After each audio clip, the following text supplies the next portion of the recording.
Hello दोस्तों, नमस्कार। Master technician channel में आपका बहुत बहुत स्वागत है। दोस्तों, अगर आप इस चैनल पर नए हो या फर्स्ट टाइम विजिट कर रहे हो तो इस चैनल को सब्सक्राइब जरूर करके रखना और नोटिफिकेशन के लिए ऊपर ऑल ज़रूर सिलेक्ट करके रखना ताकि हमारी नई नई इन्फॉर्मेशन आप तक पहुंचती रहेगी। दोस्तों, हमारे पास एक टाटा का 4225 मॉडल रिपोर्ट हुआ है पुअर पिकअप के लिए और इस गाड़ी में MIL लैंप जल रहा था और चेक इंजन लाइट भी जल रहा था। तो उस हिसाब से ये गाड़ी को हमें स्कैन टूल लगा के देखना पड़ेगा। तो हमारे पास अब ये है इनलाइन मिनी टूल जो हम मोबाइल से चेक कर सकते हैं। पर उससे पहले हमारे मोबाइल में कमिंस गाइडेंस का ये एप्लीकेशन रहना चाहिए। इस एप्लीकेशन को ओपन करने के बाद हमें एनालाइज इक्विपमेंट के ऊपर क्लिक करना पड़ेगा। अगर मोबाइल में पहली बार यूज़ करे हैं तो उसको परमिशंस देने पड़ेंगे और मोबाइल के ब्लूटूथ को ऑन करना पड़ेगा और ब्लूटूथ डिवाइस को हमें पेयर करना पड़ेगा। अब ये हमारे पास जो डिवाइस है उसको हम सर्च करेंगे ब्लूटूथ से और सर्च करने के बाद जब ये डिवाइस हमें दिखाई देगा तो उसको हमें इस मोबाइल के साथ पेयर करना पड़ेगा। अब पेयर करने के बाद हम वापस चले जाएंगे हमारे कमिंस गाइडेंस ऐप के अंदर। तो यहाँ पर हमें इनलाइन मिनी का ब्लूटूथ का सीरियल नंबर दिखाई देगा। जब इसके ऊपर हम क्लिक करेंगे तो ये डिवाइस गाड़ी के साथ कनेक्ट होगा। अब यहाँ पर हमें गाड़ी नंबर, किलोमीटर्स ऐसा डिटेल भरना पड़ेगा और भरने के बाद हम इसको कंटिन्यू करेंगे। उसके बाद हमें टाटा को सिलेक्ट करना है। टाटा को सिलेक्ट करेंगे तो हमारा टाटा का जितना भी मॉडल्स है इसमें दिखाई देगा। तो हमारे पास है ये 4225, तो इसलिए हम 4225 को सिलेक्ट करेंगे। सिलेक्ट करने के बाद हमारा मोबाइल इंजन के ECU के साथ कनेक्ट होगा। कनेक्ट होने के बाद स्टेप 1 ऑफ 3 इसमें है ना 1 से लेके 2 तक पैरामीटर जनरेट करेगा। उसके बाद 3 वाले पोजीशन में जाएगा तो पैरामीटर्स को रीडिंग करेगा। पैरामीटर रीड होने के बाद ये स्टेप कंप्लीट होने के बाद वो चेक करेगा कि इसमें नया कुछ अपडेट है कि नहीं। अभी इसमें देखिए ECM code PE10137.04 is available for installation, मतलब नया फाइल इसमें कैलिब्रेशन करने के लिए अवेलेबल है। तो हमें इसमें ये फाइल पहले कैलिब्रेट करना पड़ेगा। तो हम बीइंग प्रोसेस के ऊपर क्लिक करेंगे तो इसमें जूना कैलिब्रेशन फाइल का वर्जन कौन सा है और अभी का नया आया हुआ फाइल का वर्जन कौन सा है इसमें पता चलता है। तो हमें ये नया जो फाइल अवेलेबल है उसको पहले डाउनलोड करके लेना पड़ेगा। इसलिए हमें क्या करना पड़ेगा, डाउनलोड ECM कोड के ऊपर क्लिक करना पड़ेगा। ये फाइल डाउनलोड होने के लिए ज़्यादा से ज़्यादा 5, 10, 15 मिनट भी ले सकता है। कभी कभी हमारे नेटवर्क के ऊपर भी डिपेंड रहता है, जल्दी भी हो सकता है या वक्त भी लग सकता है। तो हमें उस वक्त फाइल कंप्लीट डाउनलोड होने तक हमें रुकना पड़ेगा। तो इसी तरह इस डिवाइस में ये फाइल डाउनलोड होगी। अब फाइल डाउनलोड होने के बाद बता रहा है ready to install ECM code और नीचे इंस्ट्रक्शन भी दिए क्या क्या करना पड़ेगा। अब हम क्या करेंगे, कंटिन्यू करेंगे। यहाँ पर कंटिन्यू करने के बाद एग्री एंड इंस्टॉल के ऊपर हमें क्लिक करना होगा, तब ये फाइल ये ECU के अंदर इंस्टॉल होगी।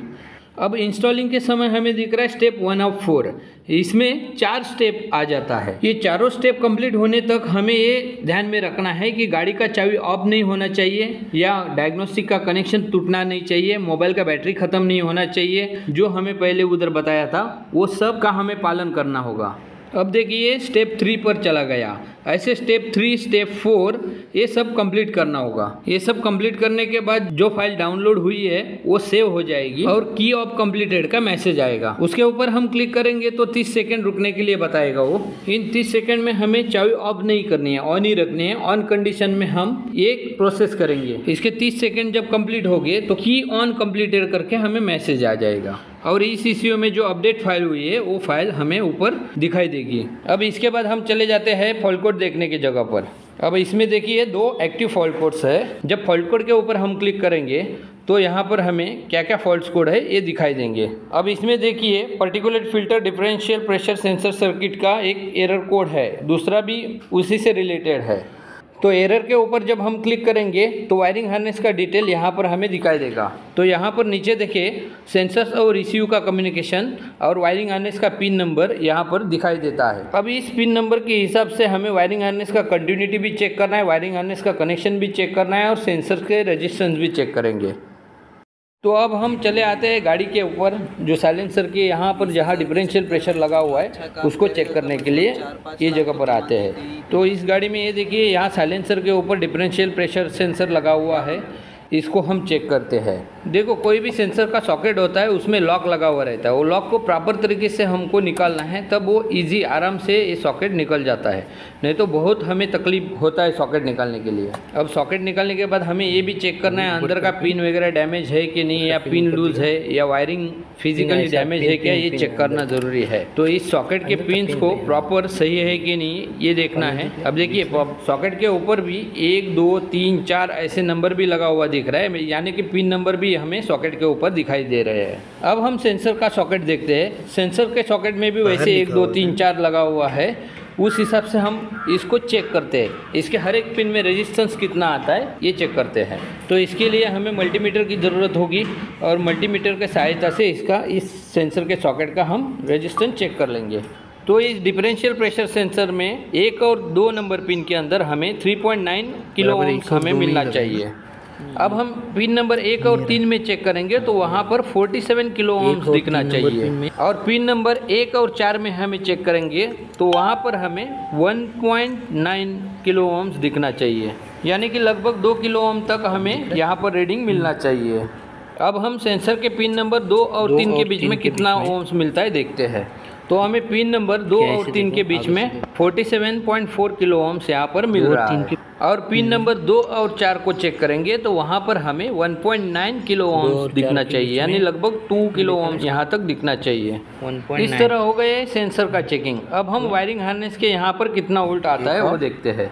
तो वायरिंग हार्नेस के कनेक्टर के 1 और 4 नंबर पिन में हमें 5 वोल्ट दिखना चाहिए। ये देखिए यहाँ पर 4.9 वोल्ट दिख रहे हैं। अब देखते हैं 2 और 1 नंबर पिन में कितना वोल्टेज मिलता है।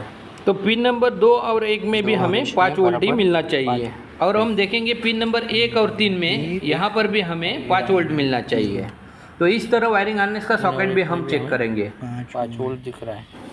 इसी तरह हमें सेंसर को चेक करना है और वायरिंग हार्नेस को चेक करना है। अब हम एरर को, जो फॉल्ट्स कोड आए हुए हैं उनको क्लियर करते हैं। तो इस टूल के सहायता से हम क्लियर कर देते हैं। तो इसीलिए हमें क्लियर फॉल्ट कोड्स के लिए ऊपर 3 डॉट दिए हुए उसके ऊपर क्लिक करना पड़ेगा, और वहाँ पे क्लियर ऑल फॉल्ट्स करके लिखा हुआ है उसके ऊपर क्लिक करना पड़ेगा। उसके ऊपर क्लिक करने के बाद क्लियर ऑल फॉल्ट्स नाउ के ऊपर क्लिक करेंगे तो की ऑफ कंप्लीटेड का हमें मैसेज आ जाएगा। इसके ऊपर जब हम क्लिक करेंगे 30 सेकंड के लिए, तो 30 सेकंड के लिए हमें रुकना पड़ेगा। 30 सेकंड के बाद हमें मैसेज आएगा की ऑन कंप्लीटेड करके। तो इसके ऊपर जब हम की ऑन कंप्लीटेड के ऊपर क्लिक करेंगे और एरर कोड को चेक करेंगे तो यहाँ पर देखिए नो फॉल्ट कोड करके, नो फॉल्ट फाउंड करके यहाँ पर बताया गया है। तो दोस्तों यहाँ पर हमने जो डिफरेंशियल प्रेशर सेंसर था ये ख़राब हुआ था, हमने वो नया डाला था और नया सेंसर का हमने रीडिंग आपको बताया है, ताकि आप कहाँ भी चेक करेंगे तो आपको नया सेंसर का रीडिंग पता चल जाए। अगर आपको ये इन्फॉर्मेशन अच्छी लगी तो लाइक, सब्सक्राइब, शेयर ज़रूर करना। धन्यवाद।